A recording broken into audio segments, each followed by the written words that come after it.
your handmaids already. Oh my lord. Oh my gosh, I feel like that's gonna. I feel like that's gonna be like the capstone for like the first half of the show.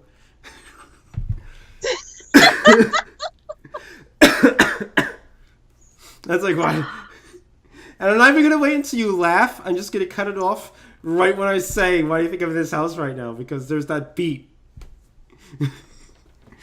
But anyway, but yeah. Oh my god. So yeah, that's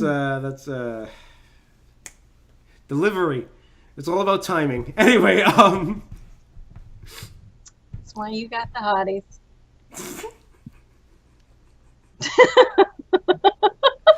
why did I say that out loud? I just wanted to make a point, and now I've made the worst decision of my life. I can't believe you keep face palming over that. You just basically called them your bitches. Like, oh, I got my handmaids up in here. You said that, not me.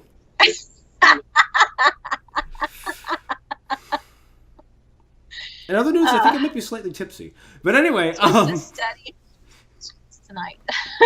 no. But yes, in other news, I think I might be slightly tipsy right now. I just realized I feel a little bit different compared to when the show started. I was like,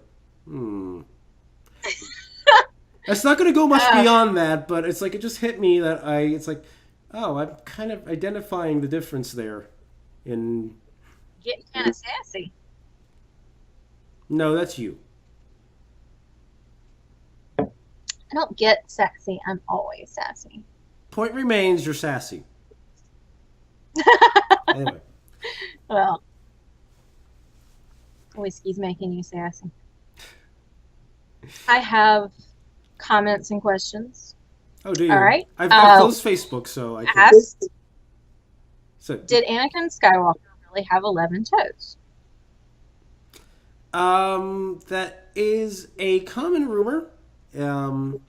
It's really spread in the Outer Rim, of course, because rumor mongering in the most backwater sections of the galaxy is very common. But he in fact had 10 toes, like any normal man, until he had both his legs cut off by Obi-Wan Kenobi. Then he had 10 robotic toes. Did he have toes, though? I mean, you wouldn't necessarily have to have toes. That's a good point. We're going to assume he did. He probably didn't, but we're going to assume he did because it's kind of weird imagining a human body without toes with robotic prosthetics or not. So we're gonna go with the toes robot or no. He had legs that look like Ken doll legs, where yes, he also had like toes, just indentations. They're not actually separate toes. Yeah, I could see that. Also, after the whole Mustafar incident, he also had Ken doll genitals.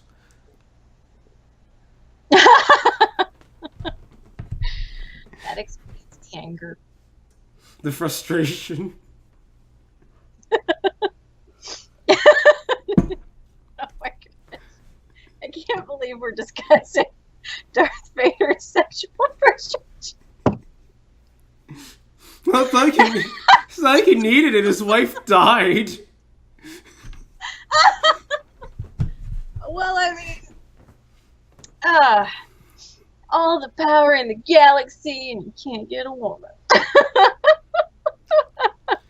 Unlike you with your hotties. Yeah, let's be honest. I don't have a woman anyway. Another question. This one's from Jimmy on Twitter. What the heck is the deal with the Game of Thrones anyway? Isn't it just R-rated Tolkien? Would you like to answer this? Insult to Tolkien. Tolkien is way, way better than anything that George R.R. Martin ever conceived of. So, it's not just R-rated Tolkien. I think it's like medieval porn, basically. It's like, Middle Ages. Look, we've got like zombie things, and here's a fight, and boobies, and there's dragons, It's kind of all over the place, and there's not really a dedicated plot, so it's medieval porn. Yeah, I've never been able to get into it myself. People have always encouraged people have always encouraged me to to check it out, but I'm just like, it just doesn't sound like my thing. I mean, not only because it's an HBO production, but even the book series does not sound like my thing. Because Well, before anybody was, talking about how much they loved Game of Thrones, I actually bought the first book and started reading it. And it was just, I was like, what the heck? There was this ice zombie walker thing, and then there wasn't. And we're talking about, like this teenage girl being sold, and it's like, what? It was kind of ADD. it's like, bear Like in the mind, plot. it's like, bear in mind, there's nothing particularly wrong with any of the specific details. It's just that when you put them all together, it's like, is there a connection here? Are there threads? Is that a plot thread? Is that a plot thread? Let me get my magnifying glass. This is a letter opener. But Yeah, it's not. I've tried to watch it and I've tried to read it, and it's just, I don't know. It's like the insane and perverted ramblings of an old man. You keep waiting for something to, like, for things to sort of be cohesive and make sense, and maybe in the next for him book. to sort of yes. In the 54th book, it will finally make sense. Just hang in there, people. Actually, I can't remember what book he's on, and the book he hasn't written in, I can't remember how many years it has been since he wrote the last one. But Yeah. he's been kind of trolling his fans for a good long while now. What do you have to say for yourself, George R. R. Martin? Well, he doesn't have to publish books anymore. He's got the show. He can just sit back and cash in those royalty checks. Why does he need the royalty checks? He got enough money when he wrote the first 4 books, I want to say. I think it was 4, and then he hasn't written the 5th one. See, I'm passively aware of things, I think. I actually shouldn't brag about that because I might be entirely wrong. I think it's the 5th book that he's like in the middle of. What are you staring at? I was actually looking. I know I have that book somewhere, but I don't remember in all the books on my shelves which stack it's in. You were looking that way with the same aplomb that you look at your children with normally. Usually the kind of look that you give them when I'm encouraging you to. My eyes rested on the Star Wars series that I have, and there's like comic books over here, and then there's my Agatha Christie, and Tolkien is over there. It's so, yeah. Take my babies and look at my babies. They're so cute. Baby. Anyway,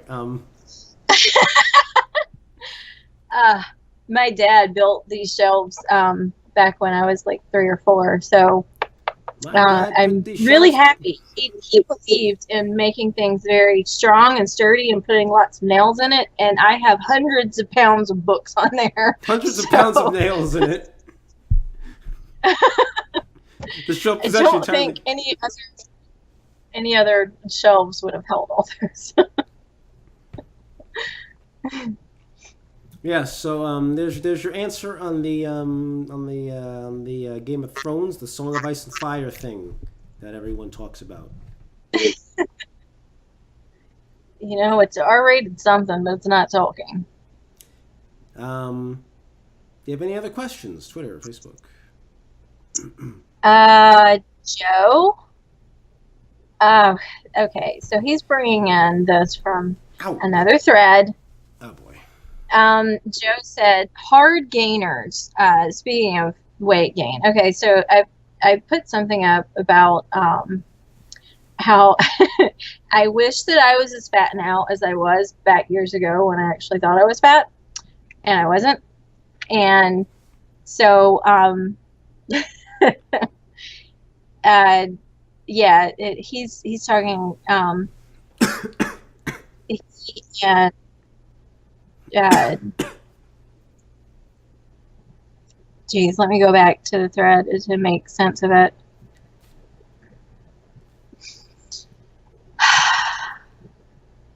Okay, here we go. Do you ever look back on old photos when you thought you were fat, but really you weren't, and now you actually are fat and wishing you were fat like back then? Yes, yes, I do. Edward Kyle commented how, he kind of didn't really gain weight until after 50, and Joe was commiserating, like, how hard it is for dudes to gain weight, and it's like, dang it, both of you, get out. You're making me so angry and depressed, because I started gaining weight when I was like 25, and then 30, like my metabolism just tanked, and you're talking about being 50 and grr. So bunch of poopy heads. What's weight gain? Is that a thing that people? That brings us around to Joe's question: hard gainers, nature's wonderful anomalies, or poor, misfortunate food pits? I don't know, because I'm fat. So I'll let Osei answer that question. What was the what were the options again? People, nature's wonderful anomalies, or poor, misfortunate food pits. Poor, misfortunate food pits. Hate you. But does the food taste good? There's not a right answer between those two choices. Oh, there's no. Oh, of course it's not. But the question is, does the food taste good? Sorry, go ahead. No, I already said what I wanted to. Also, you kind of broke up for a second there. So, I said that. Kind of talking. You should say whatever you were saying again. I said, does the food taste good? If you throw good food into a food pit, it's fine. It's fine. I mean, of course, unless you like expand to like 400 pounds and you can't stand up under your own power anymore, but.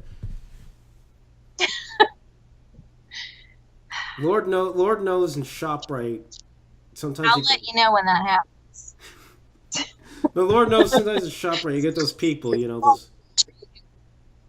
those people who weigh like 300 pounds and they roll up in the little scooter carts and they order like 4 pounds of cold cuts and you're just like, I really should cut you off right now. So judgmental. Some of them are nice people too. One of my favorite customers, actually, she was one of those people. She was also like in her 60s or something, so she had an excuse at least, Any other questions? Not currently. Very well. So, what else do we have to talk about? Because we have like another, 15 minutes or so to keep having conversations before we hit an hour, so. Okay, so yeah, there's something that's sort of just silly and not really important, and then there's something that is really cool. All right, so a few months ago, Mike was like, "Hey, I want you to read these books. I would like your your opinion, your feedback on maybe turning this into a TV series of some kind." So he sent me some books, and I read them, and I was like, "Oh my gosh, this is so good!" Oh yeah, I feel like we've mentioned this before. Yeah, it's they announced, it was July 1st. They announced the crowdfunding campaign started for the John Ringo series, the Black Tide Rising series, and it's kind of, anybody that follows us knows that we really get down into Walking Dead discussion and sort of everything from strategy to character development. Well, it's a zombie series, sort of. it's different from other zombie series that I've watched or read. You take him out. Bark. Kids are home. Bark, bark. Bark. Bark, bark, bark. Beautiful, wonderful children are back. Yes, thank you. The curse of the children. Um, so unlike most zombie series, it doesn't drag out the whole, what happened, where did this come from. It answers that right at the beginning, as everything is sort of beginning to fall apart.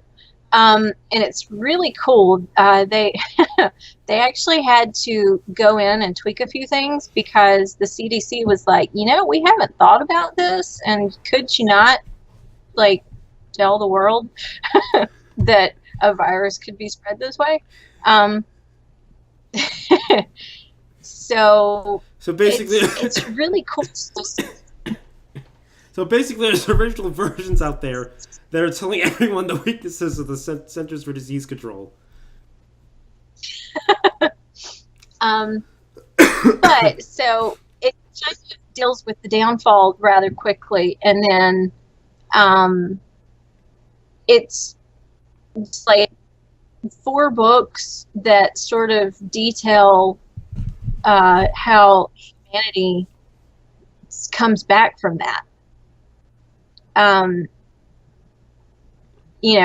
it follows this family who dad's ex-military, best knowledge of history, and a prepper, and all the kids they've sort of been trained, and the wife is like an engineer, and so it's they have skills, and they begin like a flotilla of they kind of start from just having a boat and then clearing other boats and finding survivors, and sort of it's like a really cool comeback story of humanity over these impossible odds. Wait, you pronounce so that wait. You pronounce flotilla? I did. Sorry. Like, that's what stood out to me the most. Like, wait a minute, what? Jim Green sees double L's and makes it a Y. Okay? It just does. Okay. Sorry. Check out my flotilla, Osei. What the heck? Calm down. So, anyhow, that crowdfunding campaign is going on. So if you want to, you can go and donate, and because I'd really like to see those that made into a series. The production team. It's all like veterans. So you're talking about people that will do justice to it. Throw a link my way. And now I'll be sure to put it in the description for part 2. What? Throw a link my way, and I'll be sure to put a link in the description for part 2. Okay. Jeez, shut up. He's whining because his favorite human in the world went back outside. Hey, why did the girl go back outside, Osei? Anyway, it's Chihuahua. I couldn't help myself.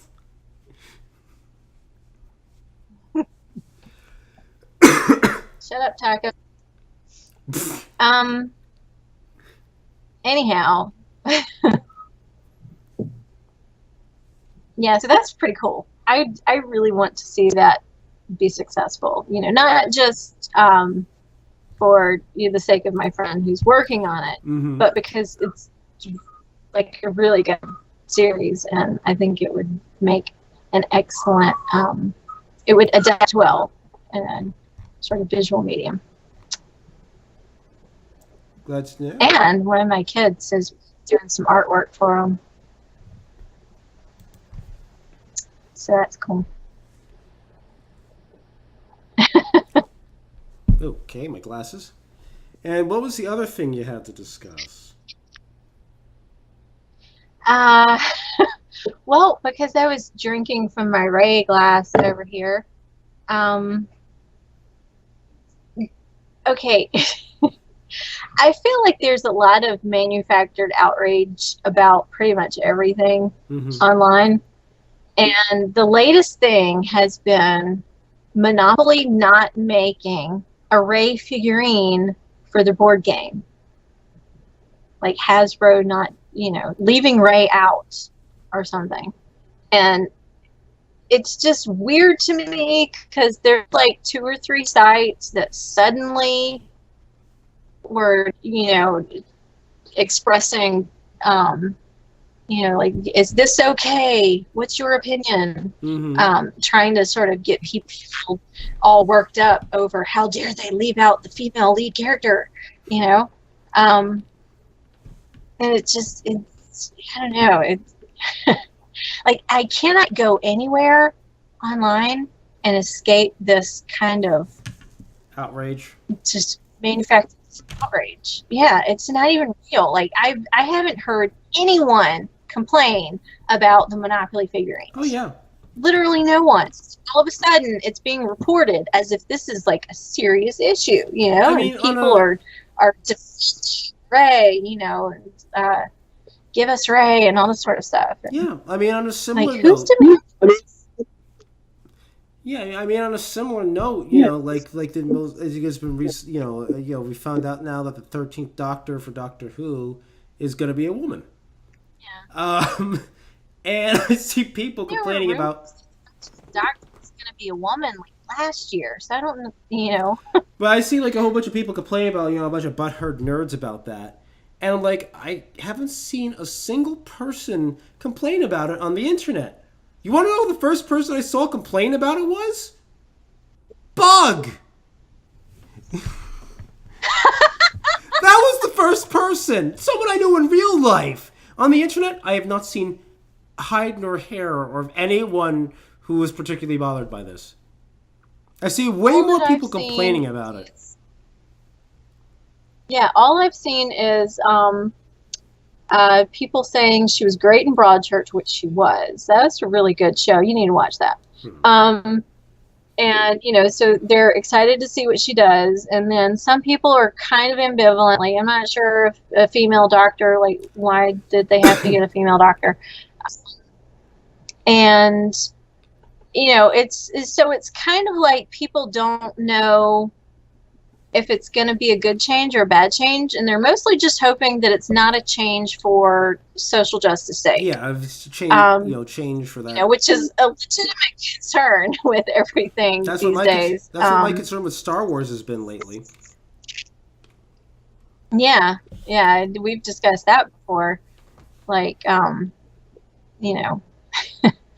you've got your female lead who's sort of taking the role of Luke, and then the sort of the supporting character is Finn, and so just that concern, are you doing this just to have a minority in there or just to have a woman in there, or is this actually going to make sense in the story as we see it play out? It makes sense, of course, means just, are you going to have an actual character there as opposed to, hey, I've got a woman and a black man. And right. a Hispanic man. Yeah. Admittedly, if you think about it, in the context of the Star Wars universe, what they look like has absolutely no bearing on anything. They could be literally anything, and it's like, it's not going to matter because... Not just the aliens, in terms of humans, humans are just humans, and... the idea of just making someone female, or making someone black, or making someone Hispanic, or making someone Asian, it's all kind of a moot point because, like, in Star Wars, it's clear that humans are just humans, regardless of what they look like. Yeah. I swear that cat keeps howling down there. Exactly. Anyway, same thing with. But I mean, it was the same sites that are trying to like drum up this, like torches and pitchforks sort of mobbed to demand a Ray figurine Mm-hmm. in, a board game that, like, in another 6 months, they'll have another, you know, they'll make another one that has other stuff in it. They're always making a different version of the same game. Right. Anyhow, those same sites were the ones that were trying to praise the female Ghostbusters when, pretty much everyone was like, no, that sucks and it's a terrible movie, and it's not because it's female, it's because it's just a really bad movie. It's because it sucks. Yeah. It's like, oh geez, do you people, like, you've got to realize that your bias is so obvious, and that you're just trying to get, like, feminist outrage, get people worked up over stuff, because they did the same thing with Wonder Woman, trying to, get something happening over that, like, make it seem like there was more blowback than there was. And fans, the fandom itself was pretty much like, no, we like this, she's a great character, it's a good movie. And so, yeah, it's just, I don't know, like, I cannot get any kind of news about anything, whether it's TV shows, movies, comic books, or, like, politics around the world, without somebody trying to create a story rather than tell the story that's happening. Yep. And isn't that frustrating? I don't know what I'm staring at right now, actually. Like, I keep staring at, like, in this direction, but I'm not really staring at anything. Yeah, I don't know. Excuse me. I don't know. It is all very tiresome. You're staring at your handmaids, aren't you? What? It's shameful. You should objectify your handmaids that way. Stop staring.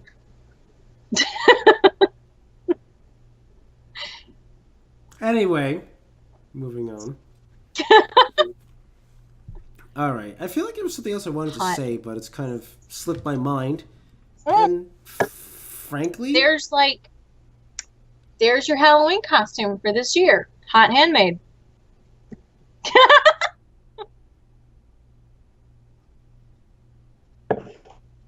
She's got that sweet bonnet, but some fishnets.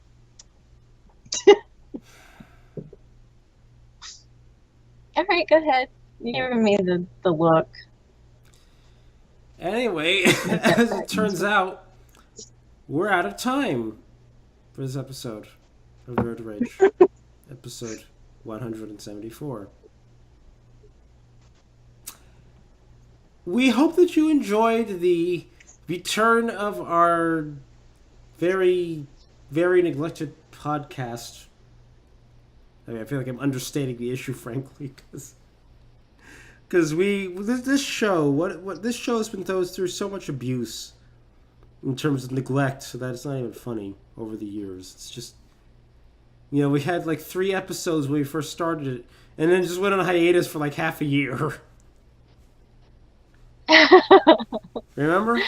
But it endures like a cockroach. You just can't kill it. It's not very flattering, honestly.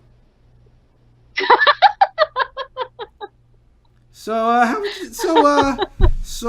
Shannon, Osei, how would you describe your show? It's like a cockroach. You all want this as an interview to, get it syndicated, right? Yeah, it's like a cockroach. Yeah. Anyway, anyway, we hope that you enjoyed. We hope that you. Well, what the heck? We hope, rather, that you enjoyed this episode. If you did, leave a like and a comment down below. Be sure to check the links in the description below for links to, we got a Facebook page, we got a website, You got Twitter pages. You can follow Shannon at. Oh, and which medium?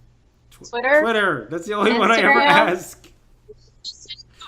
Limbus _and _coffee.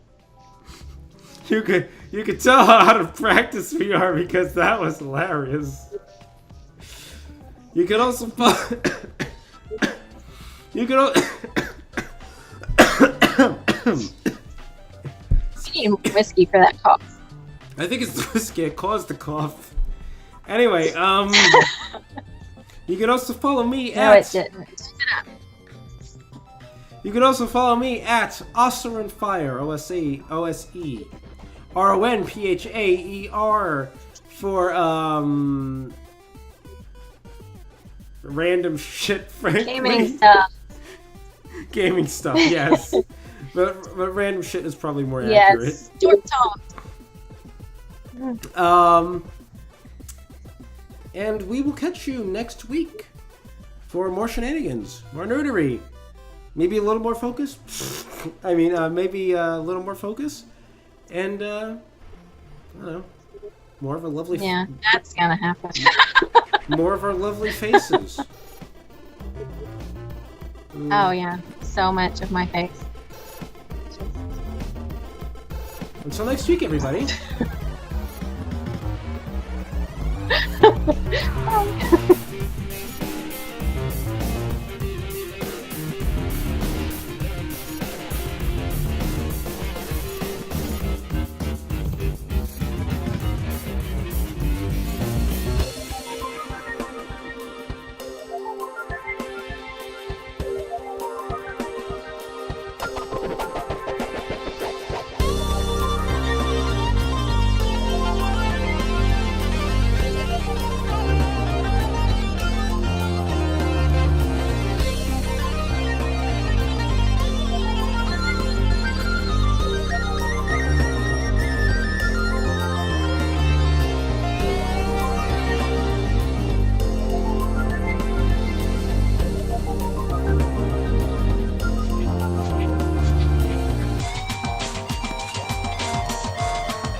The phrase for it.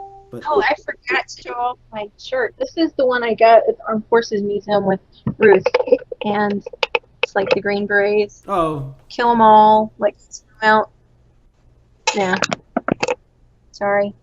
You probably only saw, like, the kill them all for the show. don't worry, because of the internet connection problem thing, the Skype overlay's been obscuring it the entire time.